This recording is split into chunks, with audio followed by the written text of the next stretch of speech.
The Real McCoys, starring Walter Brennan, created by Irving Pincus. Want you to meet the family known as the Real McCoys. That's Grandpappy Amos, the head of the clan. He roars like a lion, but he's gentle as a lamb. And now here's Luke, who beams with joy since he may take Mrs. Luke McCoy. From West Virginia they came to stay in sunny California.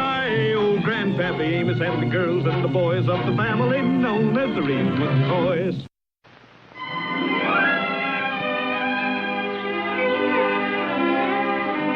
Hey, Grandpa, you better close up the stand, call it a day. It's almost time for supper anyway. Yeah, well. Hold on a minute. Looks like I got a customer coming. Yeah. It looks like one of them foreign cars. Yeah, and by the sound of it, he having a mighty trouble, ain't he?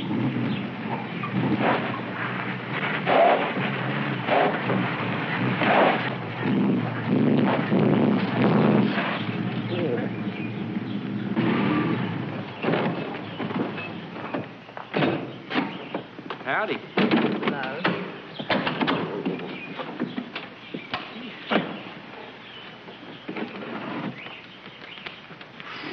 Them foreigners sure put together a fancy engine, don't they? It looks to me like that round thing's got a crack in it. That's right, a $10,000 car with a dime store motor. I'll have somebody's head for this. Darling, with all your influence in Washington, why not just have the car deported? If you don't mind, dear, save the jokes.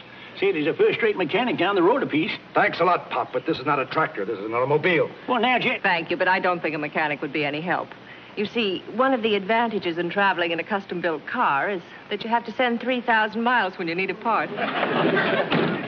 How far to the nearest phone, Pop? Well, it just so happens we got one in the house here. Don't know as you care to use it, though. It's an old-fashioned model made in this country. Oh, you're a scream, Pop. Show him where it is, Luke. Watch him.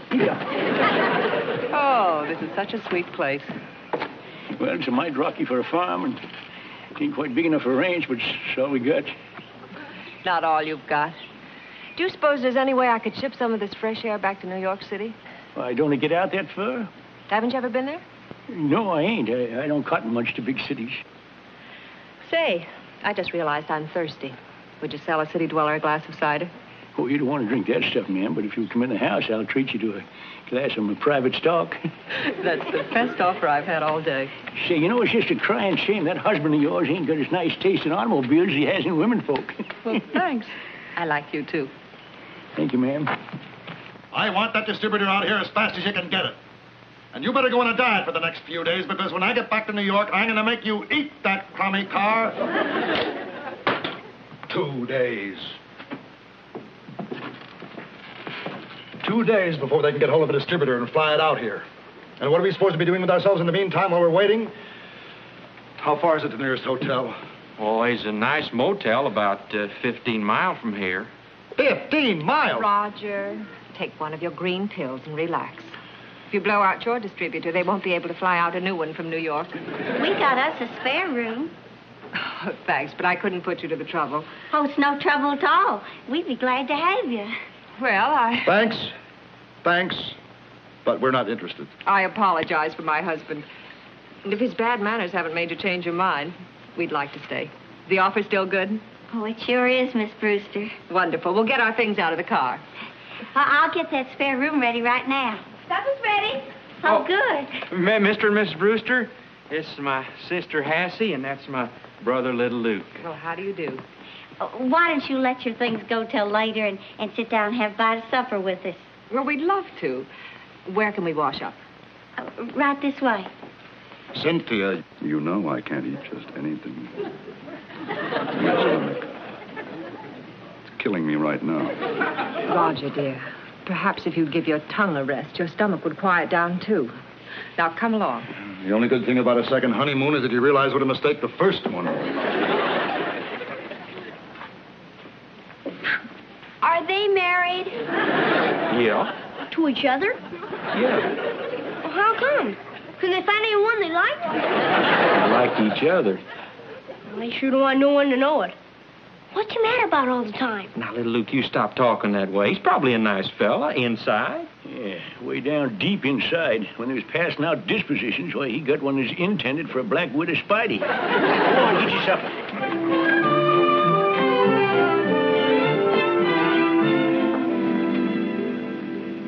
Lord, we thank you kindly for blessing this food and us that eats it. Amen. Well, go ahead and dig in, Mr. Brewster. I don't think I'm hungry. Nonsense, Roger. Of course you are. If you don't mind, darling, my stomach and I are perfectly capable of deciding when we're hungry and when we're not. Maybe if Mr. Brewster ate some of this simple food, his stomach might think he went and lost his money. Excuse me. I think I'll go to bed.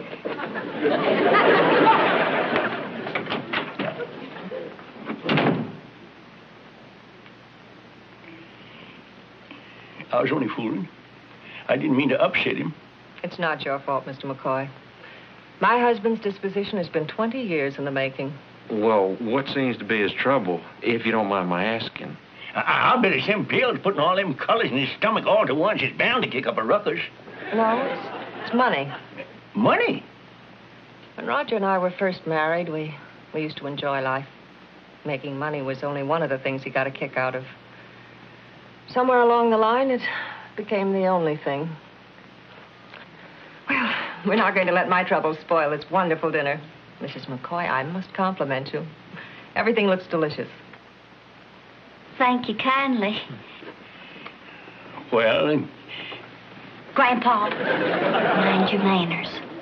oh, I forgot.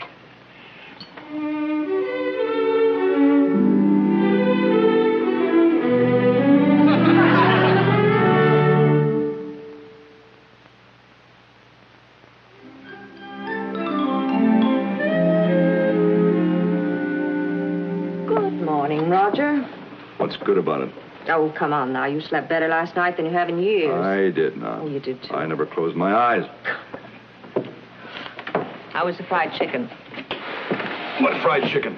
Wasn't that what you sneaked out to the kitchen for at 2 o'clock this morning? Well, I had to eat something. Darling, you're the biggest phony in the world. But I still love you. But just because I'm making the best of a bad situation doesn't mean that I'm enjoying it. Oh, I know, dear. You're miserable, aren't you? That's why you look so relaxed and peaceful. And that's why you're smoking a cigar with such a big smile a minute ago. I was smiling at a great idea that hit me this morning. Oh? Cynthia, for an investment of $50,000, you could turn this place into a motel. Double your investment in no time. There's no competition for 15 miles. I'm going to speak to the McCoys about buying it. Wouldn't surprise me if they laughed at the idea. Nobody laughs at money, including the McCoys.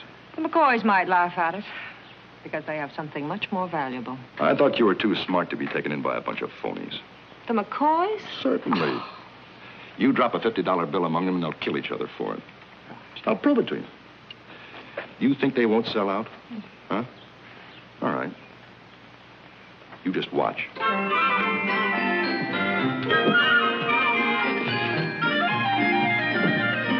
Oh, that was a wonderful dinner.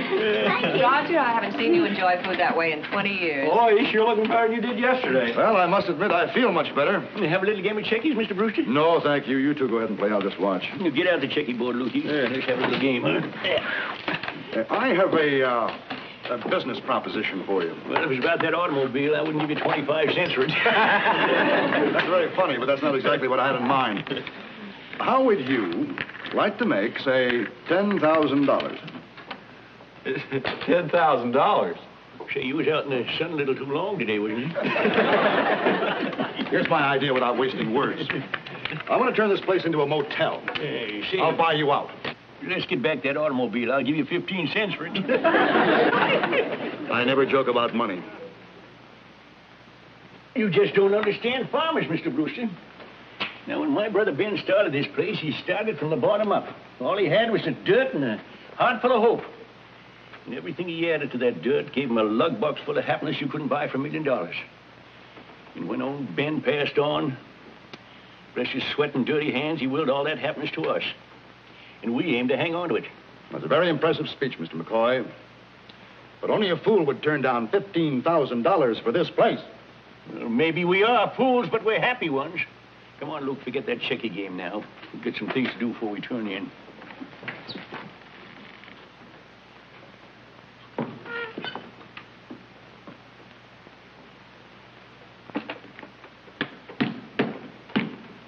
What's so funny? That look on your face. You look like a mole who's getting his first glimpse of sunlight after 20 years under the ground. Well, they just don't know, that's all. They're ignorant, but I'm not licked yet, not by a long shot. Oh, yes, you are. Why don't you just give up? Oh, Cynthia, dear, I didn't get where I am today by giving up. Those precious McCoys of yours don't have any respect for money because they never had any. They don't believe me because they don't like me. So? So, I simply give them 2 easy lessons in Dr. Brewster's course in human nature. A, to know money is to love it. And B, to know Brewster is to love him. Roger, you're wasting your time. Cynthia, you're in for an education.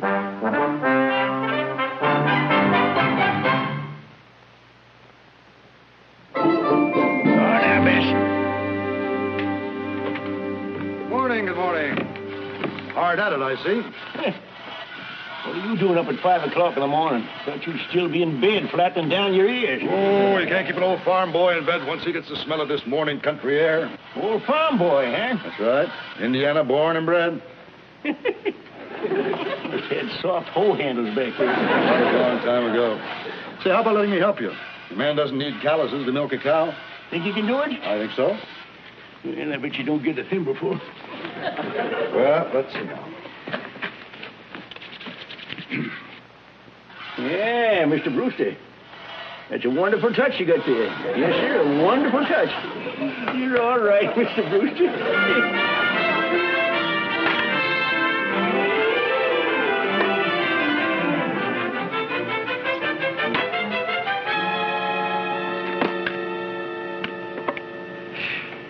Take it easy, Luke. The way you're swinging that axe, you'll be worn out before noon.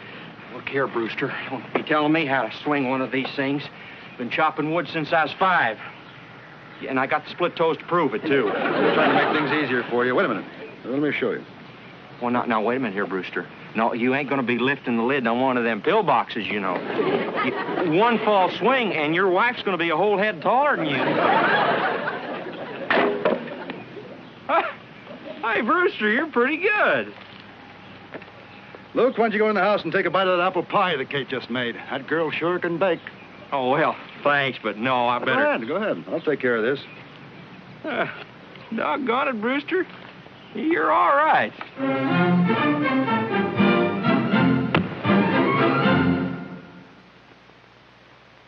Hey, look what I caught. My, what a beautiful catch. Well, I couldn't even have gone fishing weren't for Mr. Brewster fixing my line. You all done with your chores thoroughly? Oh, sure. With Roger helping us, there was no trouble at all. He sure knows farming. Yeah, we sure done us a lick of work. Say, that husband of yours, why, he's like one of them human dynamites.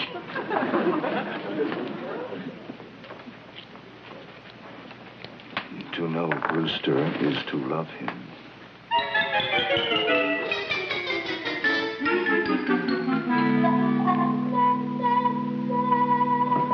What's going on here? Well, darling, I just bought a few presents to show my appreciation to the McCoys. What's that? Oh, that's for you.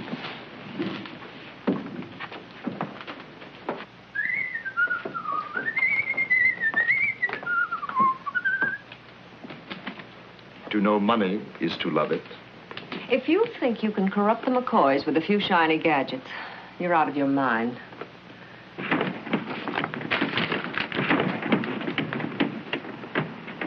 Gentlemen, for you. Hey, what's this all about? It's just a few presents from a grateful guest. Oh, look! One of them electric whiskey cutters. Jingles, ain't that pretty? How's she work? Well, I'll show you. Where's the wall plug? Oh, yeah, there's one behind the desk there. Yeah, Grandpa, sure. Well, here's what you do. You take this cap off here, undo your cord. Now you plug in this end at this side of the shaver. This end you put in the wall. Now, like that. There you go. Now, you go shave with it. No, you go ahead. Oh, it won't bite you. It sure sounds like it wants to, don't it? Hey, Luke. Let's take this up to McMichael's and try it out in one of the sheep, huh? Don't be afraid of it, Grandpa. Go on, try it. Go on. Go on. Go on.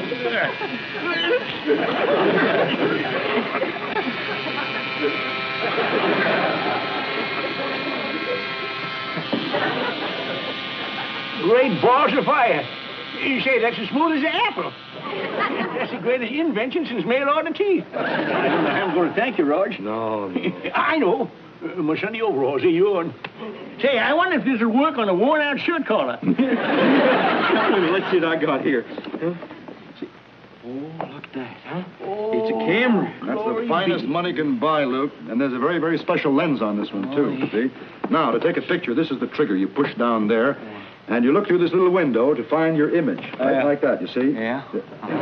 Well, now, you take a picture of Grandpa. Oh, yeah. It's all loaded. Yeah? I push on this now. Look, see that little hole right there. There we go. Right. Now, come on, Grandpa. I'm going to take a picture now. Now, you pose for me, huh? Yeah. Come on, Grandpa. Smile. I got it. Whose bicycle's down the porch? It's yours. Mine. That's right. It's a present. Oh, boy. Well, Hassie, that package over there on the table is for you. It's a record player. Jay. Hassie, Luke. Thank you kindly. Thank you. You're welcome. Sure was nice of you, Roger. Think nothing of it. It's just a small example of how much enjoyment money can bring into everyone's life. Come here, everybody. Come here. Look at this. Oh. Hey, look at there. Look at Luke. Now, spot on it. When I put it in the machine about 2 minutes ago, it was just full of grease. Now, look at it. Feel that. All done with electricity. Oh. Hey, look at this camera here. Now we can take our own pictures. Ain't that wonderful? Why don't you take a picture of the washing machine so I can send one to my mom? Yeah, look. Take a picture of me sitting on it, shaving myself. That'll bug their eyes out. Oh, Mr. Brewster, I don't know how we're ever going to thank you for all these wonderful presents. Yeah, you sure are mighty generous, Roger. Yeah, I sure learned my lesson not to judge a man at first sight. You've got nothing to thank me for. I'm just giving you a small taste of the happiness you can buy with money. How's that? Look at this machine. It does the wash just like that. No work, no bother, no fuss. Isn't it wonderful? Well, this is just one of the many things money can buy to make your life easier. Just how long do you think your wife can stay young and pretty doing all this hard work herself? Roger, stop that. Oh, you love it when people take you for 10 years younger than you really are. Well, it doesn't come free. It costs me plenty. I think you've said enough. These people can't take too much learning of the facts of life. You still talking about us selling you this farm? That's exactly what I'm talking about. I'm giving you a chance to live a better life. And I'd advise you to think it over before you turn me down again.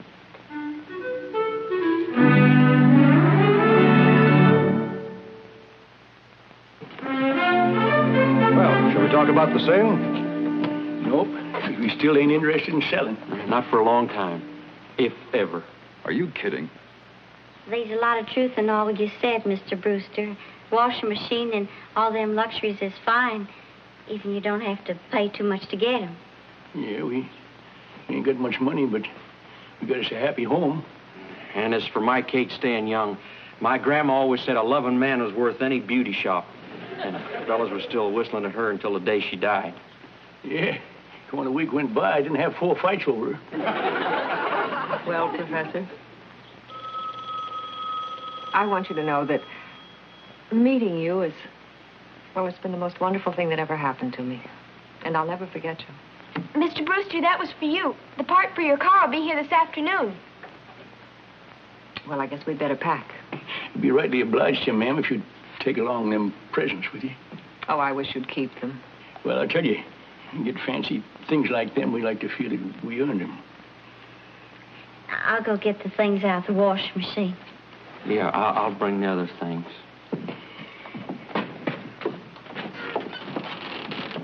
You know, you sure fooled me. Working with us hand in hand around the place like you done, why, I'd have bet next year's alfalfa crop again a jumping frog with a busted hind leg that you was really enjoying yourself. You sure fooled me.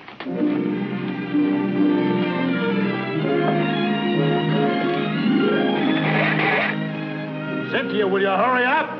I'm coming. What's wrong with it now?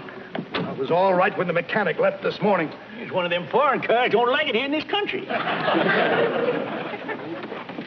Will you hold this, please?